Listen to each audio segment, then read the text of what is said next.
have the Guardian journalist Rob Evans here tonight, who's going to talk a little bit more about that. So I'd like to welcome him up to speak now, if you want to take a...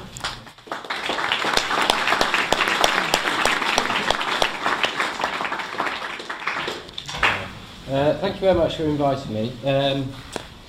A year ago, we didn't really know much about undercover police officers in protest movements, but now we know a lot more. And I've been working with another Guardian journalist called Paul Lewis, and we've been working for quite a long time in trying to sort of, bring out and find out exactly who these coppers are, what they do, and what they've been up to.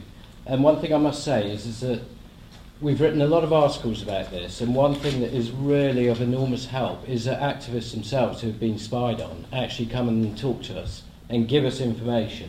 And that is of enormous help, because in a funny sort of way, people who are being spied on actually know quite a lot about these people.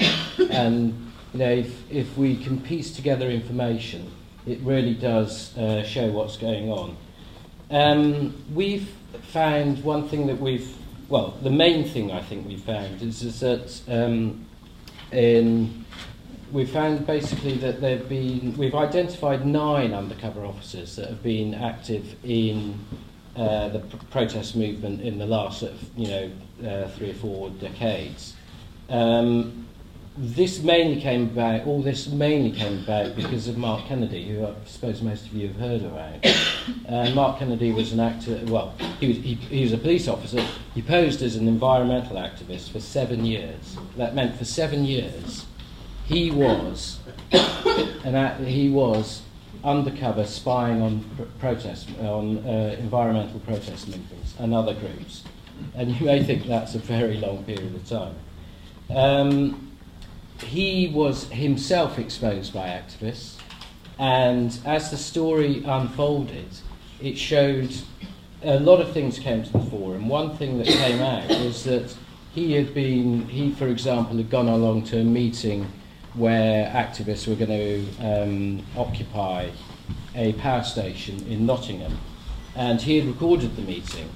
And he had got a watch, and on the watch, it was a Casio watch, and the watch recorded the whole meeting. It's in the transcript. It goes on for hours and hours. So that's one thing they can do, actually, just from a watch. But what was crucial about this was that that evidence was withheld. When those activists were prosecuted by the police, the evidence that Mark Kennedy recorded was withheld by police and prosecutors from their trial. And when this came out, basically, they appealed. It went up to the Court of Appeal, and the judges said, no, what's happened is wrong, and their convictions were quashed. One thing that Paul and I have found is that Mark Kennedy is not a one-off. What we've been looking at is a police operation to infiltrate and disrupt protest movements going back to 1968. And there was, for example, a Scotland Yard unit called the Special Demonstration Squad. Nothing was known about it, but now we do know, until relatively recently. We know a lot more about it now. And they were set up in 1968 and operated until 2008. To infiltrate, a wide range of groups.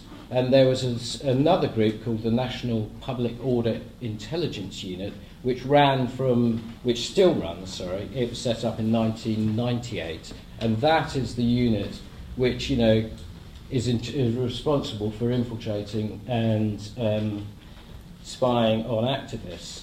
And if you look back in time, you can see an enormously wide range of groups that have been infiltrated and disrupted. We must not forget that they are there to, not only to gather information, but to use that information to sabotage what, activists are doing.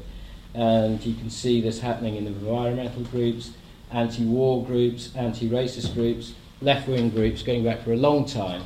And the interesting thing is, you sort of think, when all the stuff came out about Mark Kennedy, did it make the police think, we shouldn't be doing that anymore? Well, we don't know if they are doing it or how much they are doing it now. But what's interesting is that police chiefs make no effort at the moment to deny that they're still infiltrating the protest groups. They don't make any, they send out a signal, yeah, we're still doing this.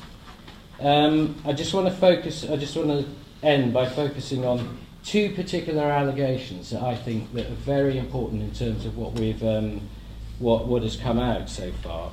One is lying in court, is how the police undercover officers, and how they do it is, these are police officers who assume a new identity and are sent in to, spy on a group, and they've got a completely new identity, and they do this for, 4 or 5 years, and they go and, live in a house which is paid for by the police, and they use a lot of, a lot of skill goes into this deception, and often. Sometimes, because they're involved in protest groups, they get involved in, demonstrations, and they're nicked there. And what's interesting, one thing that that's come out, is that they appear in court and they lie about their identity because they say, "I am, the assumed identity," when they are not. They are the police officer. And we had one case of a police officer called Jim Boylan, who went through a whole prosecution telling the court, prosecutors, everyone that he was Mr. X when actually he was a police officer. And these are police officers getting up in court actually lying about it. What's interesting about that is the police say, yeah, we can do that, there's nothing wrong with that. It makes you think. I just want to end up by saying that the other thing that is interesting that's come out is this allegation of police officers using sex to get intelligence. And this is how they have formed relationships with activists, the people they are spying on, in order to get intelligence. And what we can see is, in some cases, some of these relationships last a long time. 5 years is one. And what's interesting at the moment is that there's a group of 8 women who this has happened to, who have now come together, and they are going to sue the police chiefs over that. And it is desperately sad stuff, and I think it is a very important story. So thank you very much for inviting me.